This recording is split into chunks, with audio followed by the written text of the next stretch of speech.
Ya apalagi kita mau bilang yang generasi baru, anak-anak TikTok, itu mau beli rumah gimana caranya? Ya mahal banget rumah. Gaji UMR cuma berapa, UMR nggak pernah naik, wage nggak pernah naik, sedangkan inflasi pendidikan 15%. Kalian lihat sekarang mau masuk biaya sekolah aja udah panik kalian, udah takut, ya kan? Tuh aku video gue di belakang. Kenapa? Karena memang itu terjadi. Itu terjadi secara real, 15%. Universitas lu mau BINUS, UPH, Prasmul, lu mau semuanya. 15% tahun ke tahun. Gue udah pernah hitung soalnya. Jadi cost of capital of living itu tinggi banget. Kalian harus bikin uang sekarang, harus jadi kaya sekarang, nggak bisa nanti. Ya karena 4% rule udah bullshit ya. Itu udah nggak berguna. Inflasi nggak segitu lagi. Inflasi nggak 2-3%. Ya kemarin dia turun cuma berapa? Itu semua udah buyar. Kita bermain ya di game yang menurut gue itu sebetulnya nggak fair. Makanya orang-orang yang punya kepentingan nggak mau orang-orang kayak kalian nonton video-video kayak gini. Yang gue ngomongin pasti mereka nggak seneng. Mereka kan doktrin, oh anak muda nggak bisa kaya ya, kita nabung aja sini, nabung, kita nabung di surat utang negara, santai-santai ya kan, kaya nanti. Itu yang mereka mau, ya mereka mau bikin generasinya jadi budak gitu. Karena itu orang-orang yang punya kepentingan. Jadi kaya itu sesimpel kalian create value ya, kalian cari problem di suatu market ya, kalian cari solusi untuk memecahkannya lebih baik dibanding orang lain. Itu adalah jiwa seorang entrepreneur. Itu yang dilakukan pengusaha. Tujuannya adalah, namanya pengusaha kan, kita berusaha. Gitu. Kita berusaha untuk apa? Untuk memecahkan sebuah solusi di masyarakat. Makin besar masalah yang kita selesaikan, makin besar uang yang kita akan dapatkan. Ini gue akan jelasin ya, gimana caranya kalian tingkatin skill ini. Karena tadi gue ketawa tuh liat editor gue di belakang, jadi gue akan jelasin juga sekalian biar dia dapat gambaran gitu. Gimana caranya ningkatin uang. Pertama, lu misalnya videographer, ya level paling rendah, lu cuma pegang video. Lu pasti akan cuma digaji. Ya. Lu mau naikinnya gimana? Oke, gue mau jadi editor. Jadi bisa nyambi tuh videographer sama editor. Begitu tuh jadi satu, gajinya pasti naik ya. Yang bisa video, yang bisa pegang kamera sama bisa ngedit, ya itu gajinya pasti lebih tinggi dibanding yang cuma pegang kamera, itu udah pasti. Nah, dia bisa pegang video, ya bisa pegang kamera, bisa ngedit juga, plus dia ngerti social media. Oh thumbnailnya bagusan gini, oh title-nya bagus gini, itu pasti naik lagi tuh gajinya. Karena level udah di atas, udah mulai mikir tuh. Oh social media game tuh gimana? Bikin video yang laku tuh seperti apa? Akhirnya dia jadi apa? Jadi content strategis. Dia jadi punya skill apa? Ya, pertama content strategis, punya skill social media, punya skill copywriting untuk nulis title yang menarik, untuk nulis thumbnail yang menarik. Jadi skillnya udah banyak tuh. Bisa videografi, bisa editing, social media, content strategis, sama copywriting. Udah 5. Nah ini bisa ditambahin lagi, bisa. Karena skill tuh bisa ditumpuk. Jadi jangan kira skill tuh linear, skill tuh bisa ditumpuk ke atas. Next skillnya apa lagi? Ya, dia bisa scripting, dia ngerti materi yang disampaikan sama orang yang dia rekam. Dia bisa bikin skripnya sendiri tanpa disuruh. Itu udah pasti gajinya udah mahal banget. Itu udah mungkin 4-5 kali dari gajinya sekarang. Cuman nambahin skillnya. Bedanya orang apa yang nggak bisa dapat duit? Itu orangnya malas aja, malas belajar. Jadi kalau skillnya kalian tambahin tuh udah 6, bisa scripting lagi. Udah lengkap tuh, udah full paket. Nah kalian bayangin, itu dia udah punya skill hole tuh untuk bikin sebuah video YouTube ya, dari videografi sampai bisa scripting. Gimana caranya upin ke next level lagi? Oh dia belajar misalnya lebih ekstrim, dia belajar tentang marketing overview, dia belajar tentang caranya branding tuh gimana, cara personal brand sebuah orang tuh gimana. Terus dia naikin lagi skillnya, oh dia mau belajar tentang leadership, gimana caranya ngurus editor-editor di bawahnya, gimana caranya ngurus sebuah tim, bikin tim ini jadi bagus, tim marketing, tim konten, tim strategis.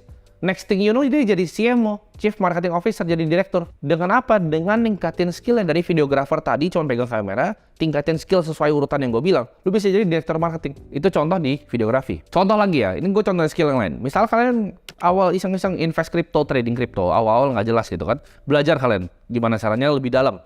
Kalian belajar gimana caranya research token, cara koin, tokenomics itu kerjanya gimana. Kalian bisa jadi advisor di sebuah project. Itu gajinya langsung eksponensial. Mau naik lagi, kalian bisa jadi hedge fund analis di fund crypto. Itu lebih gede dibanding fund manager reksadana saham manapun di Indonesia gajinya. Gue kasih tau. Kalau kalian bisa jadi fund manager di hedge fund crypto luar negeri. Adakah yang remote? Ada. Banyak orang yang bisa kerja kayak gitu. Karena apa? Skill gap. Ya, kalian nggak punya skillnya. Kenapa nggak punya uang? Kalian nggak punya skillnya. Terus lu mau investasi dengan uang cuma 5 juta, 6 juta?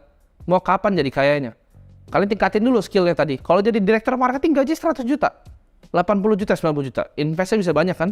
Cuman dengan nge-stack skill on top of each other. Ya ditumpuk aja terus skillnya. Ini gue akan kasih tahu blueprint gimana caranya kalian bisa jadi kaya dengan skill apa yang harus kalian punya. 1. Ya, skill jualan. Lu harus jago jual barang, jadi sales. Ya, kalau mau jadi kaya, kalian harus bisa jual barang kalian. Kedua, skill untuk nge-build. Ya, skill building. Kalian bisa bikin produk. Bisa bikin jasa atau service yang orang mau. Produk atau jasa terserah kalian pilih. Bisa bikin offering ya, bisa bikin produk intinya. Dan yang terakhir, skill untuk jadi sebuah leader atau leadership. Kalau 3 ini kalian gabungin nih, kelar. Ya bisa jualan, bisa bikin produk, bisa punya skill leadership. Mungkin ada yang nanya, oh buat apa leadership kan 2 aja bisa? Iya 2 bisa kaya. Tapi kalau bisa 3 ini mantap banget. Kenapa? Karena dengan leadership, lo bisa memotivasi orang, bisa dorong orang untuk ngelakuin yang 1 dan 2. Ya, jadi lo jadi di belakangnya. Lo bisa ngatur orang untuk 1, lo jualan, lo bikin produk. Jadi bahkan udah bukan lo lagi yang ngurus ya. Jadi ini skill yang paling penting sebenarnya leadership ini. Lo punya 3 skill yang pasti matang. Kayak tadi dari videographer bisa ngerti branding, leadership, jadi direktur keuangan. Ya kayak tadi gue bilang, videographer dari awal, dari videographer sampai ujung ya, itu leadership, lo bisa jadi direktur marketing. Jadi inti dari video ini adalah create big income fast. Create income yang besar fast dengan stacking skill kalian on top of each other. Butuh proses untuk gain skillnya. Tapi setiap hari kalian ngapain coba? Scrolling TikTok, main game nggak jelas hidupnya. Ya. Setiap hari yang kalian lakukan, kalau belum punya skillnya, asah skillnya sampai kalian jadi orang gitu. Masa kalian mau sih hidup kalian biasa-biasa aja ya? Gue sih nggak pernah mau hidup yang average. Jadi setiap hari sampai sekarang gue harness terus skillnya. Mau itu skill leadership gue, skill self jualan gue, skill gue ngembangin produk, itu gue harness terus.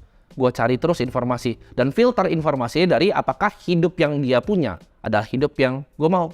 Gue nggak mau udah tua baru bisa mau beli mobil yang gue mau. Gue nggak mau. Gue mau santai-santai, bisa naik Porsche, bisa naik Mustang ya. Gue bisa beli jam Patek, hidup gue happy. Gue gak mau jadi orang biasa. Gue mau makan di restoran yang gue mau travel keliling dunia itu di saat hidup gue masih muda. Gue gak mau pas udah tua, udah capek, mau jalan susah ntar ya. Menurut gue ya, kenapa harus kaya lama sih? Kalau ada cara yang cepet ya kan? Gue gak mau jadi MJ DeMarco yang tulis itu Millionaire Fastlane, gak mau gue. Duitnya gak banyak-banyak amat kok, gue gak mau dengerin gitu. Gue gak mau Simple Path to Wealth gitu. Gue gak mau jadi Your Millionaire Next Door ya. Gue gak mau jadi orang yang 50 tahun ya kan gak ada yang tahu punya uang 1 juta dolar. Kalian coba pikir, emang 1 juta dolar uang yang banyak 15M? Itu mungkin 7M, 8M itu stuck di satu rumah ya, properti. Mungkin dia punya mobil ya 500-600 juta BMW. Itu buat hidupin lifestyle gue sekarangnya gak cukup gitu. Jadi apakah itu uang yang banyak? Gak juga. Gue gak mau jadi Your Millionaire Next Door. Cuma umur 60 tahun dan cuma punya 1 juta dolar. Ya, aim gue lebih kenapa? Karena gue mau ujungnya kumpulin uang sebanyak-banyaknya untuk berbagi. Ya, jadi doain semua. Target gue mungkin dalam 1 atau 2 tahun ke depan, gue mau bangun sekolah, ya, sekolah beneran. Daerah gue belum tentuin, ya. Mungkin ada beberapa kelas untuk di daerah yang kurang beruntung. Jadi tujuannya gue pengen bikin duit adalah dengan pengen gue bagiin semua. Gue pengen bagiin semuanya di saat gue mati. Gue yakin anak-anak gue nggak akan dapat satu peser pun harta gue. Jadi semuanya bakal gue bagiin untuk beberapa causes yang gue pengen. Satu-satunya misi gue adalah edukasi. Kenapa edukasi? Karena menurut gue edukasi adalah scam.